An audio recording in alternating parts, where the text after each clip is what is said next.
તો fluid power એન્જિનિયરિંગમાં આ છે આપનું એક્સપેરિમેન્ટ નંબર 11. આ જે છે આપણું fluid mechanics and hydraulic machines છે, બરાબર. હવે એક્સપેરિમેન્ટ 11 જે છે આપણું એ છે આપણું પેલ્ટન વ્હીલ ટર્બાઇન. હવે ટર્બાઇન જે છે એ વિવિધ પ્રકારની હોય છે. આ જે છે આપણું પેલ્ટન વ્હીલ ટર્બાઇન એપરેટસ છે. અહીં જે છે આપણે ટાંકી જોઈ શકીએ છીએ.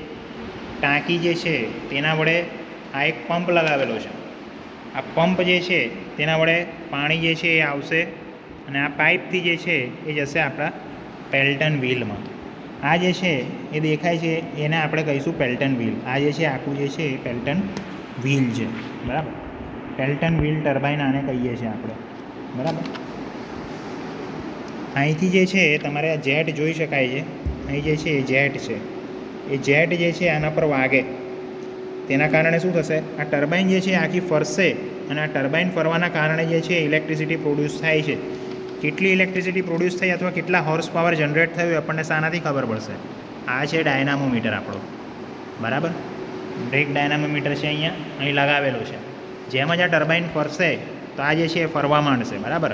અને પછી આપણે શું કરીશું, આને ટાઈટ કરતા જઈશું. અને ઉપરથી અહીંયાથી ટાઈટ કરી શકાય છે. આ જે છે એને ટાઈટ કરીશું એટલે અહીંયા આપણને ખબર પડશે કે કેટલા કેજીમાં આપણને ફોર્સ જનરેટ થયો, બરાબર. આ જે ટેસ્ટ સ્ટ્રીક છે એ કેટલાની છે? 1 હોર્સ પાવરની છે.